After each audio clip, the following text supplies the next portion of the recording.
It's quite clear that Black is paedophilic, and there's no doubt at all about that. I think Robert Black is probably best summed up as he is the definition of every parent's nightmare. But also, Black is full-on psychopathic and has no capacity for empathy or remorse for his victims whatsoever.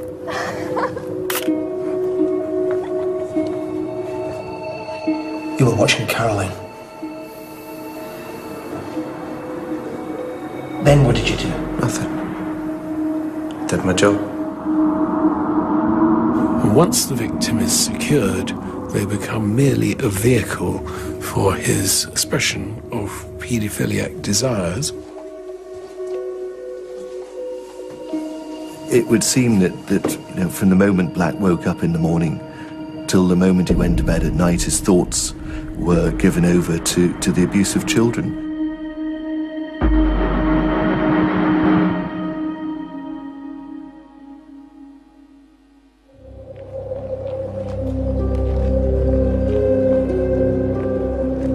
In the catalogue of crime, there is no more abhorrent in the eyes of the law and the public than the murder of a child. When you add a sexual motive, police will leave no stone unturned in the search for the killer. But one such paedophiliac murderer remained at large for many years.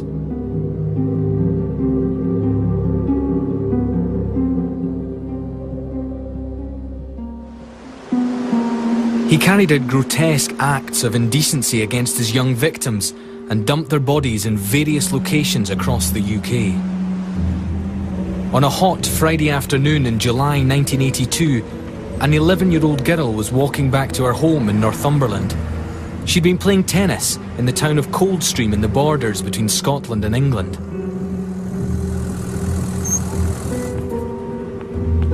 But young Susan Maxwell never made it home. She fell prey to Robert Black. Her sudden disappearance horrified Scotland. A little girl walking home from a tennis game on a summer's afternoon in a beautiful part of the Scottish borders where crime doesn't happen. You know, it wasn't some sort of inner city gang thing. It was, you know, it really brought home to people. It was the sort of destruction of innocence of really that part of Scotland.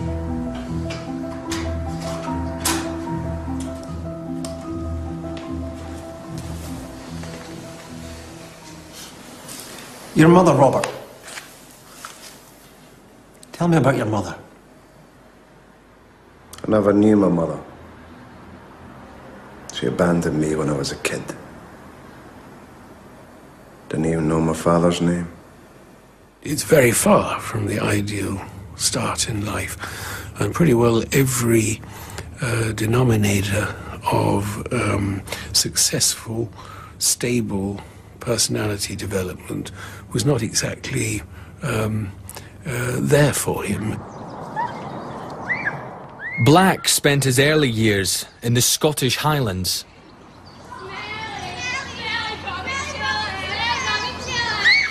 He was fostered by a couple called Jack and Margaret Tulip. What about Margaret, your foster mother? Did she tell you anything? She died when I was 11. Then there was no one. I got sent to a home. When Margaret died, they sent me away. I lost my confidence, retreated into myself, lost my friends, lost my home.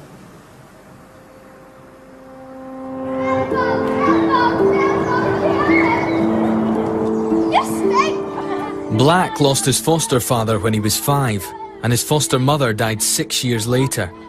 Unhappy at school, he was often aggressive towards other children, who called him names and shunned him.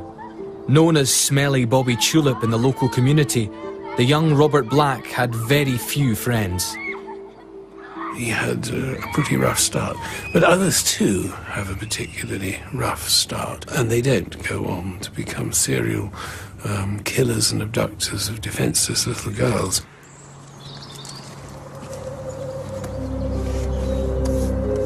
People who begin to bring their fantasy world into reality very often do it gradually, and then it becomes a pattern of behaviour that they keep repeating and that they escalate in.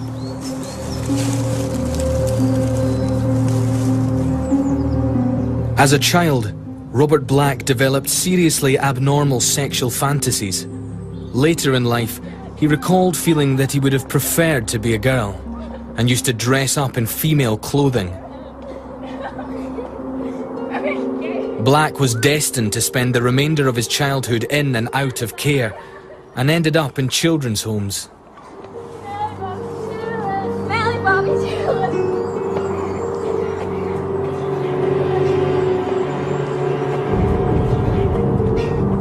In the early 1960s, it was decided that Black should be placed in the more disciplined and all-male environment of a boys' home. A string of offences followed, including the attempted rape of a girl. A pattern was set. The etiology of psychopathy is really very little known. We do know that they share a lot of interesting characteristics. They're almost always from broken homes. They have almost always shown a conduct disorder in their teens, as it's called. After your stepmother, Mrs. Chillip, after she died, you were sent away to Musselburgh. To a home.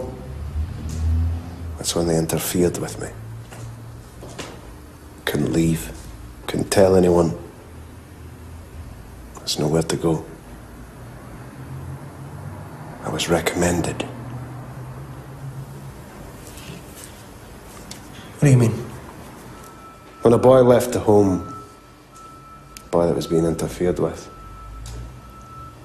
you had to find a replacement.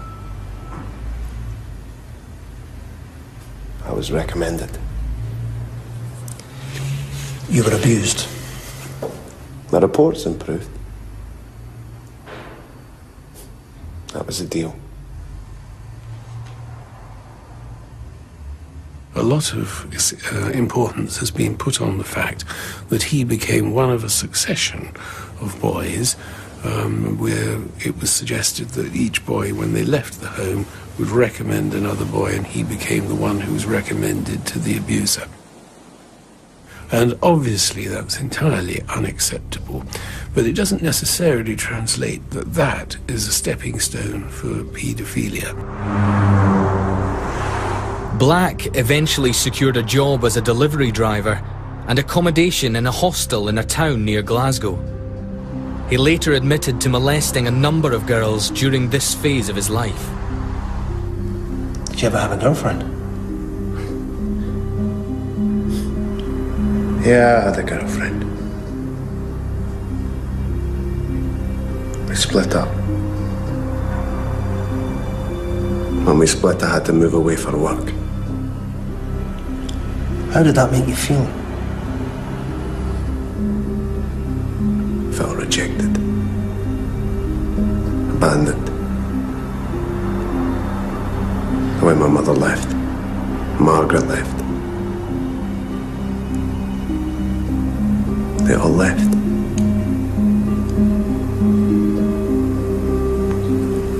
I'll never pull. Not now. I'm no looker. They used to call me names.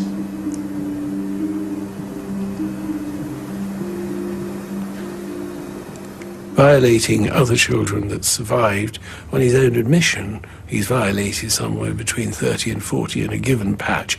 I strongly suspect that is a very, very conservative estimate. Given the kind of profile he has as an opportunist, psychopathic killer, it would be surprising if he hadn't started exhibiting that behaviour earlier in his life, because by and large, serial killers and serial killers in particular are usually men in their 20s or 30s. But that's just a normative thing. I mean, it may be that we have an abnormal case here.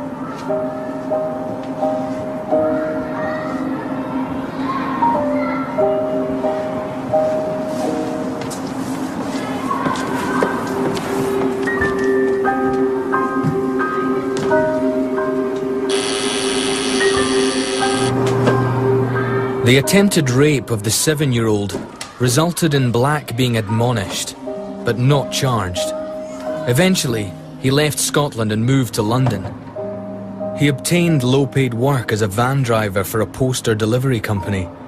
Black stayed in cheap accommodation and gave away little of himself.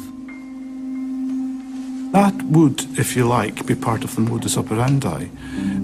It is not unusual for people like him, psychopathic serial killers, to be drifters.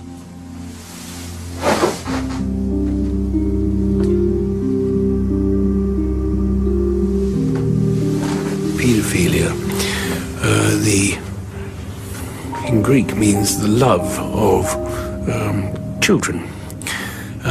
But in modern day parlance has come to mean the inappropriate sexual love of children by an adult. Hello, love. Okay then? I'll take it. Beg your pardon? I'll take the room. And it can be attraction to children of both genders. It can be attraction to children of one gender, same gender, other gender. And it can be attraction to prepubescent children right down to the level of babies, right up to the level of post-pubescents prior to legal age of consent.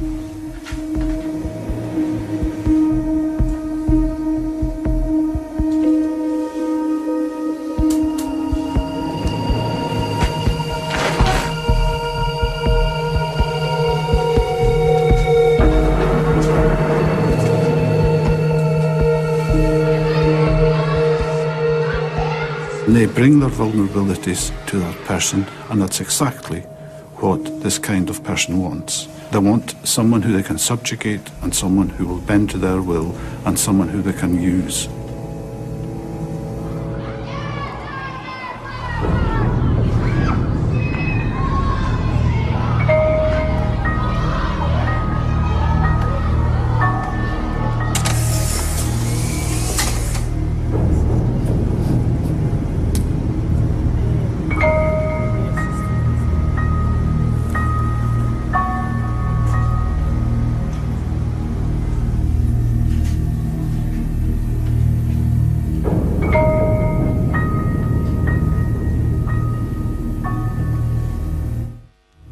When 11-year-old Susan Maxwell went missing in 1982, it was in highly unlikely circumstances. Susan was a farmer's daughter from the small village of Cornhill-on-Tweed in the Scottish borders. Susan's a great optimist, and I would like to think that I would be optimistic as well. Every morning I feel this is going to be the day. We're going to get that phone call today to say she's going to be all right and come and get her. A massive police hunt for Susan was carried out. Susan had been walking home in broad daylight and in a well-populated area. 2 weeks later, she still had not been found.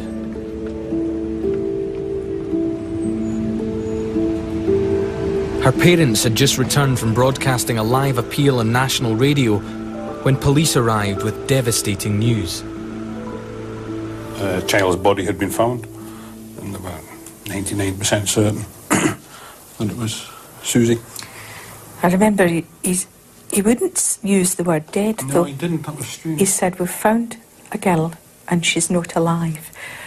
And that's when you feel this sort of coldness going through you. I mean, even though you've been bracing yourself for 2 weeks, this sort of coldness goes right through your whole body. It's a really strange feeling.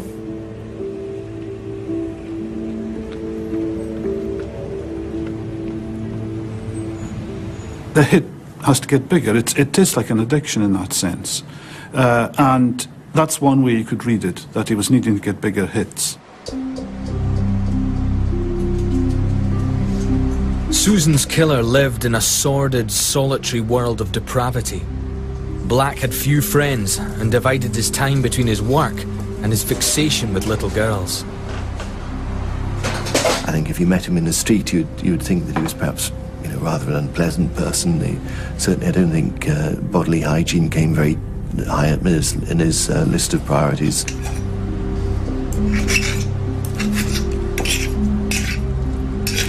We have someone who is got a very, very private world going on behind those eyes.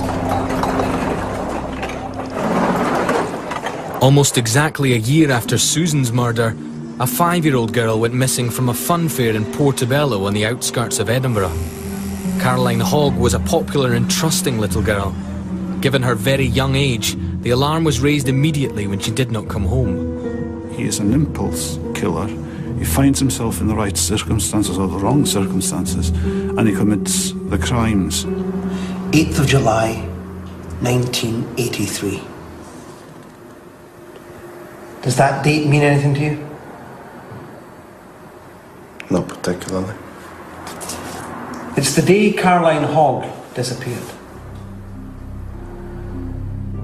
Caroline's parents, like Susan's, were thrust into the public eye. The police were really very helpful to the media. They had to be, because they had so little to go on.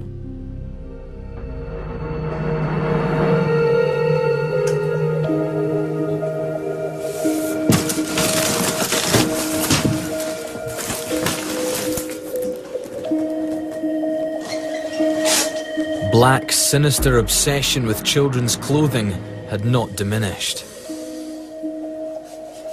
And of course, the way that fantasy works in all this is that we all fantasize. That's what makes us human. That's what divides us in some ways from other animals, that we have such a facility to imagine.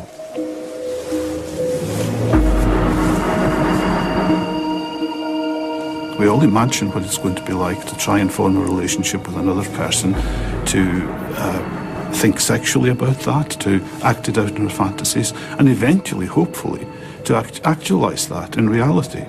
Now, while that's legitimate and normal, that's fine. The problem with the psychopath is that he does not have the conscience, the feelings, the social checks that we all have.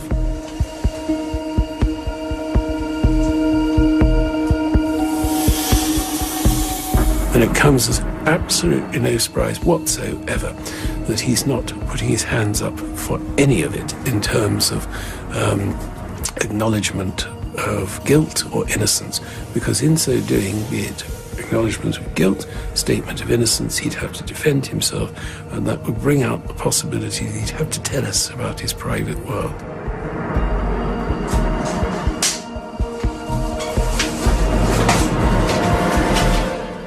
Well, we came here today hoping that if somebody does see it, that they'll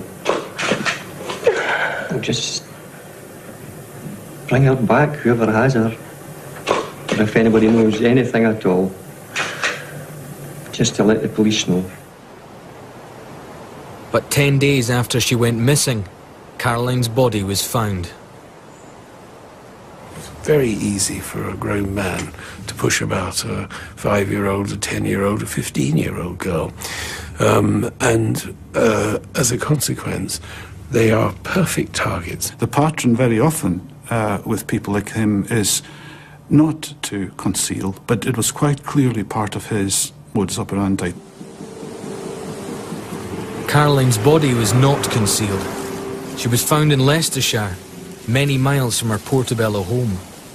Clearly, she had been driven south from Scotland. The 5-year-old's tiny body had simply been dumped in a ditch by the man who had abducted, sexually assaulted, and murdered her.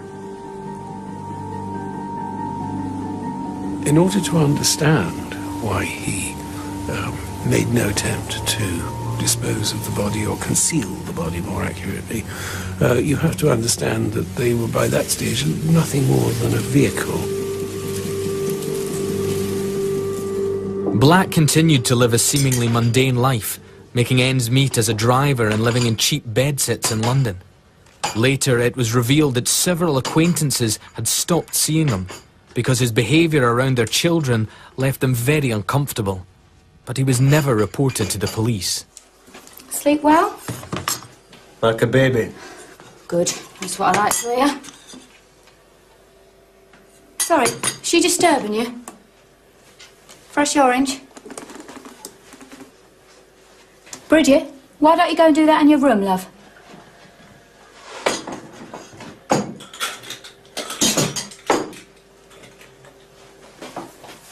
Tea or coffee? Tea, please.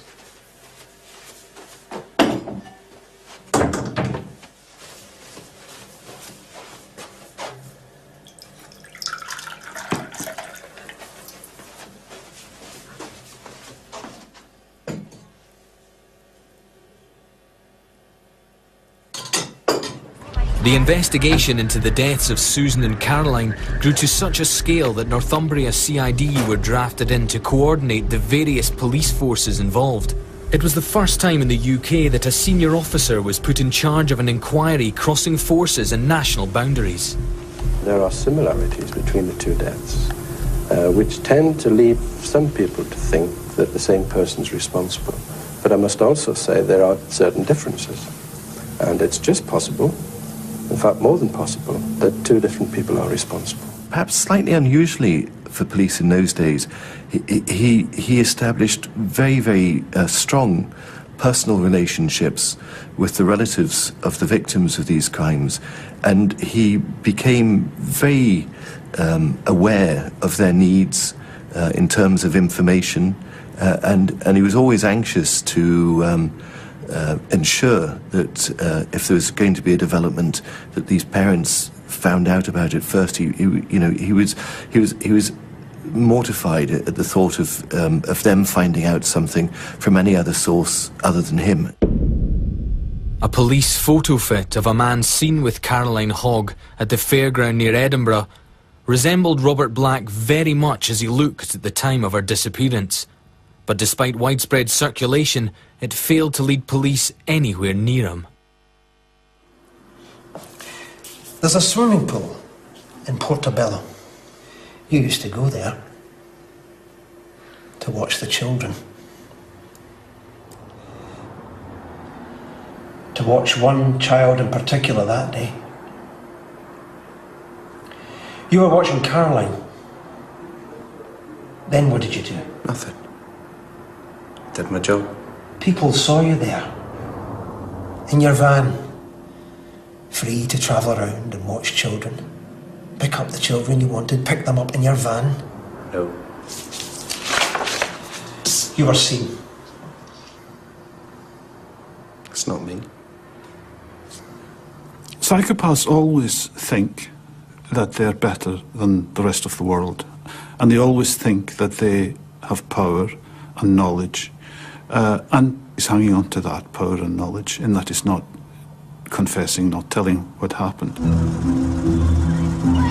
Black was an extremely daring predator of children, often stalking little girls in daylight and in public places.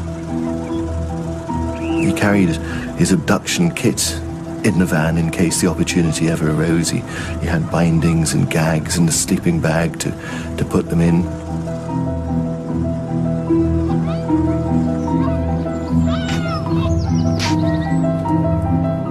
He is an impulse killer. He hasn't planned carefully for these killings. They happen. They're due to the circumstances, and he's an opportunist. He structured his day so as he went around the country delivering posters, he would make sure that he would go to the areas where he was likely to see children playing.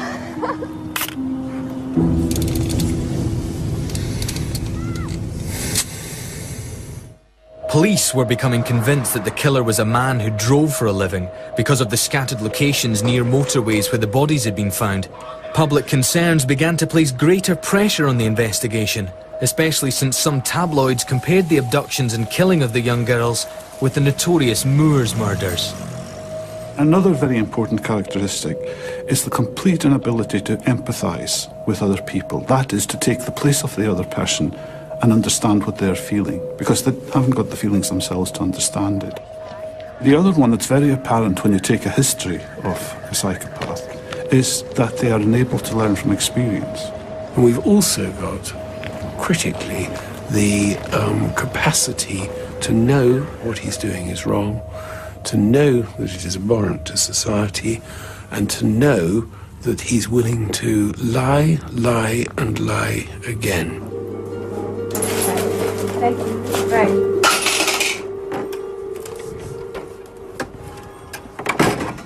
Tragically, police were unable to prevent Black striking again in March 1986. This time in England. Sarah Jane Harper had gone to the local corner shop on a brief errand for her mother. It was early evening, but a dark, miserable night was drawing in. Sarah bought a loaf and 2 packets of crisps. She was seen by witnesses walking the route back to her home and then vanished. It was now becoming more and more apparent to senior police officers that they were more than likely looking for one man.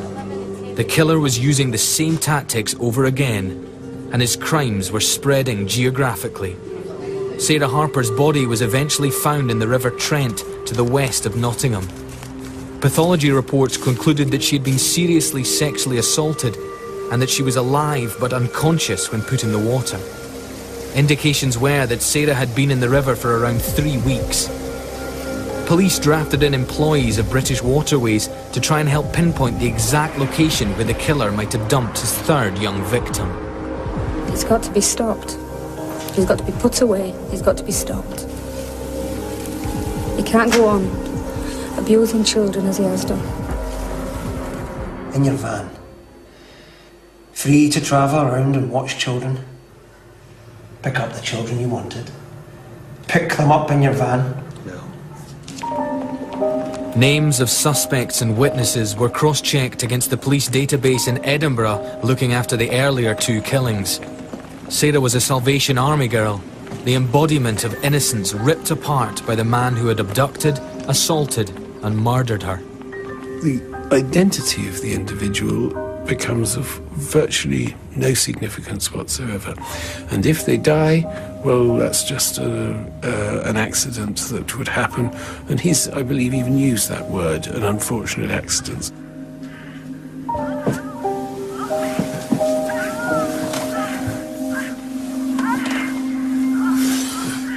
I think there was a kind of a 2-pronged approach to it, the public and the private. And I think publicly, the police are always terrified to create a monster.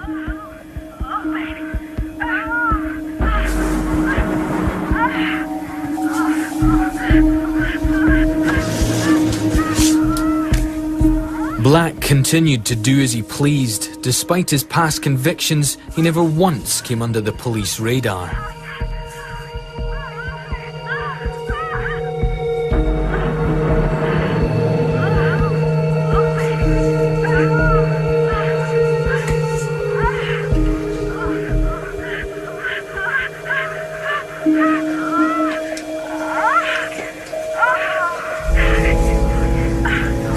With a proven willingness to lie and a proven willingness to show no remorse whatsoever and no concern for the victim during the attack or the consequences for the victim, then that is an extremely dangerous thing, and mercifully that combination is rare.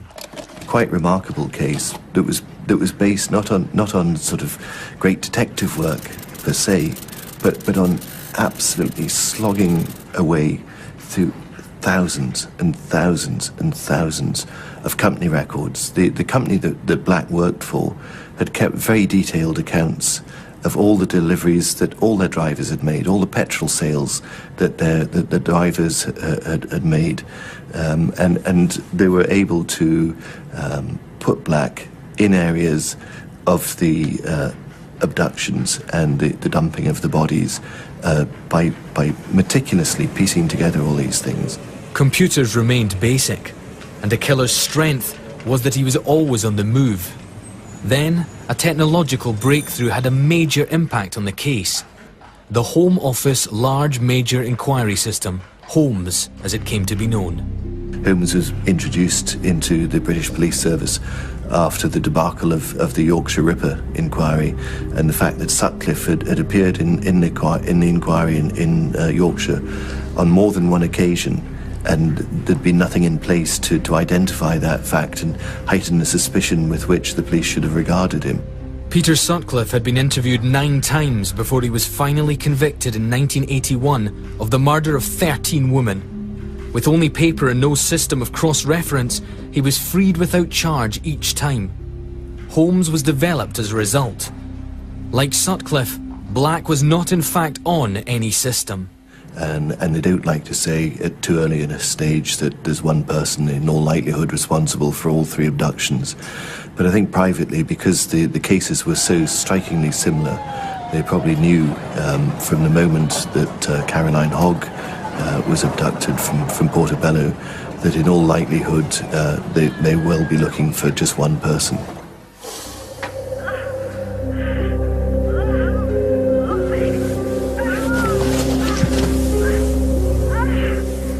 Black was by now living in Stamford Hill, North London. When his home was searched following his eventual arrest, police were to discover a mass of hardcore pornographic film and photography depicting children that appalled them. Way before the internet became a part of everyday life, Robert Black was going to whatever lengths he needed to acquire the worst kind of child pornography imaginable.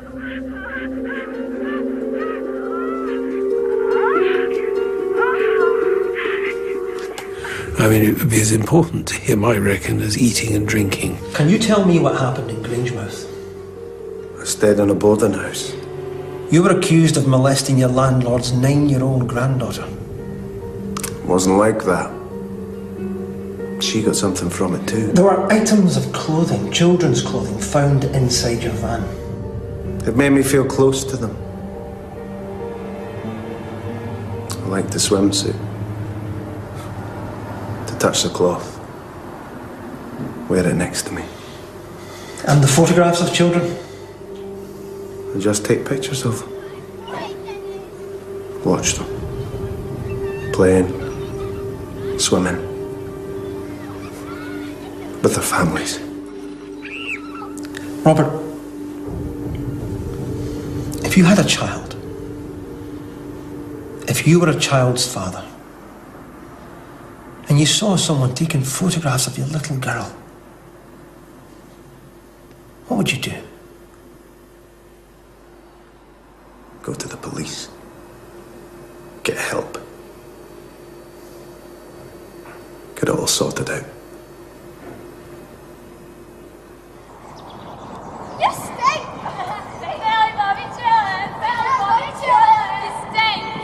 Officers began to hope that the child killer would make a mistake, and in the summer of 1990, he did just that.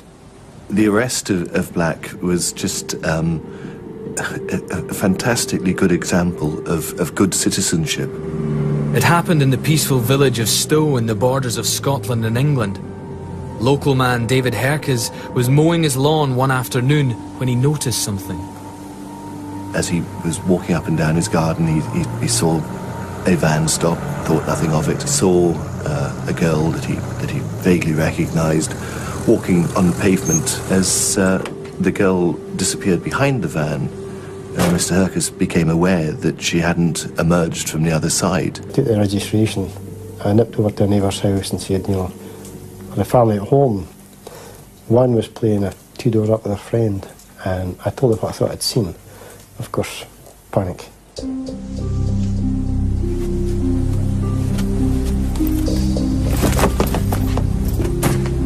Ran into his house and phoned the police.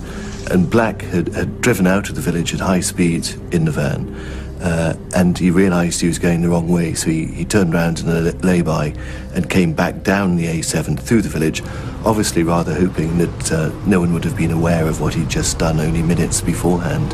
And of course, quite the reverse was true. The street was alive with people by this stage. His van came through, the policeman stopped the van, and very quickly found the little girl in the back of the van, bound, gagged, stuffed into a sleeping bag. So she'd been covered with a cushion cover, elastoplast, tied and zipped in a sleeping bag. In this van, and it was a really warm, a really hot summer's day. The child's father was one of the first on the scene. It was a horrendous feeling to discover that she was like that. I think I stopped momentarily from actually releasing her, just to gather my breath. And once I got her released, removed from the van, carried her home, there was just a sense of sheer relief after that. Probably, maybe only an hour from death. It was just luck. Just in the right place at the right time. If I hadn't stopped at just a lawnmower, I'd have missed the whole incident. It'd been over and done with before I realised. The first one I've known is when the child was reported missing it, well, much later in the day. The investigations into the disappearances of Susan, Caroline and Sarah Jane had still drawn a blank, but their murderer was finally caught by a sheer stroke of fate. I always try to be honest, and I've got to say that my biggest hope lay in him doing something which brought him to the notice of the police. Black was tried in Scotland for the attempted abduction of the little girl in Stowe. He pled guilty, and finally detailed reports were instigated into his background. The presiding judge, Lord Ross, ruled that Black was such an immediate danger to children, he should be sentenced to life. Black had been practicing indecent behaviour towards young children since his early teens. The net was about to begin closing as police set about questioning him for the 3 unsolved murders. I think it was obvious to everyone that he was the man that they'd been looking for all these years for the Susan Maxwell, Caroline Hogg and Sarah Harper cases. Robert Black was identified as a suspect in the 3 lined inquiries, but there was no single piece of hard evidence to tie him to the murders dating back to 1982. Let's get your coat on. But it would in the end be the tiniest item that would lead to Black's convictions, not a photograph of a child. It was this evidence that police chose to focus on as they were finally permitted to interview him about the missing girls. It was August 1990. Police had built up a case that was beginning to place Black in the locations where the girls had disappeared. I want you to look at this. Do you know what it is? Petrol receipt. It's from a garage in Belford. You know the one? It's about 25 miles from the Scottish border. Can you read the date? Yes. 8th of July, 1983. Does that date mean anything to you? Not particularly. It's the day Caroline Hogg disappeared. Can you verify for me that that's your signature at the bottom? I drive all over the country. It's my job, making deliveries. You made a delivery that day. Do you remember? It was over 4 years ago. To a depot in Edinburgh. Piers Hill, to be exact. Only streets away from where Caroline Hogg lived.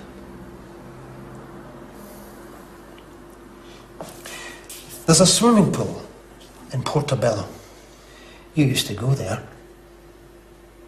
to watch the children. To watch one child in particular that day.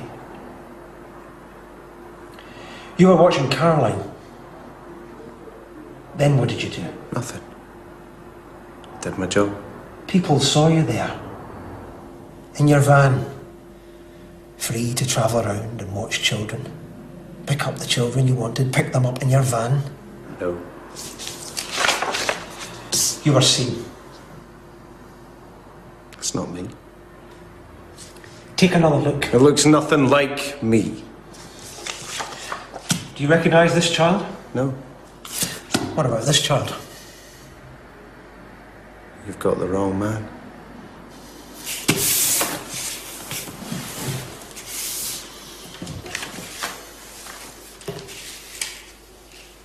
He's crossed several very serious boundaries, and then to have no capacity to acknowledge anything in terms of his involvement with any of it.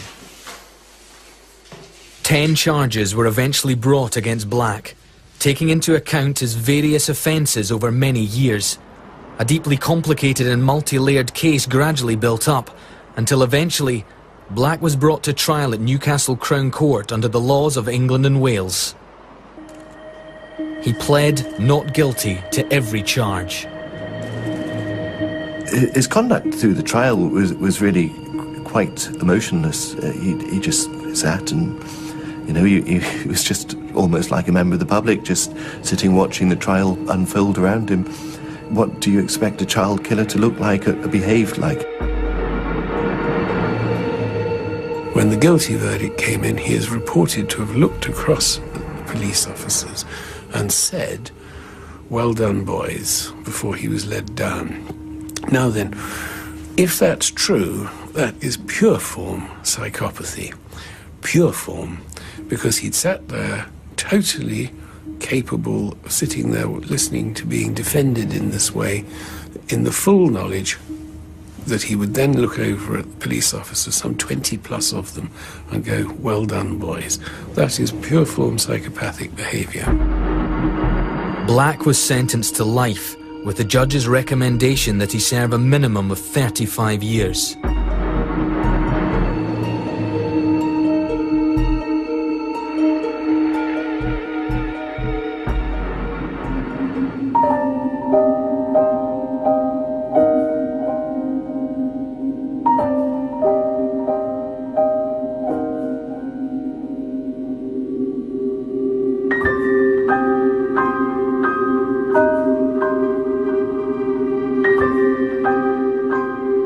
It was a lifetime spent abusing young girls. 12 years had passed since the date of Black's first charge, and over 190,000 interviews had been recorded. The investigation paperwork weighed 20 tons. Why someone commits a crime like that is largely irrelevant, and it's certainly irrelevant to the families of the victims who really, I would imagine, don't care very much about what happened to Black in the past.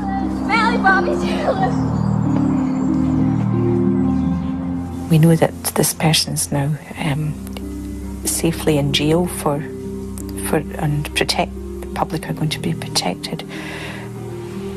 But it's not going to make any difference to us, really.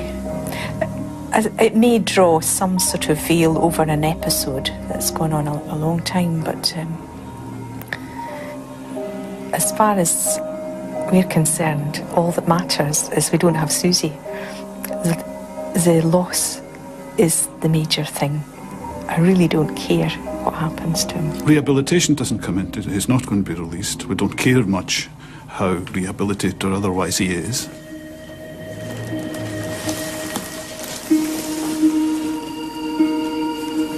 Absolutely zero you can do to change that level, that depth of paedophilia and psychopathy. It's just not an option.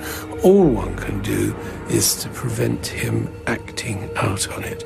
And you can have my view for nothing, that the only way you can do that is to keep him incarcerated.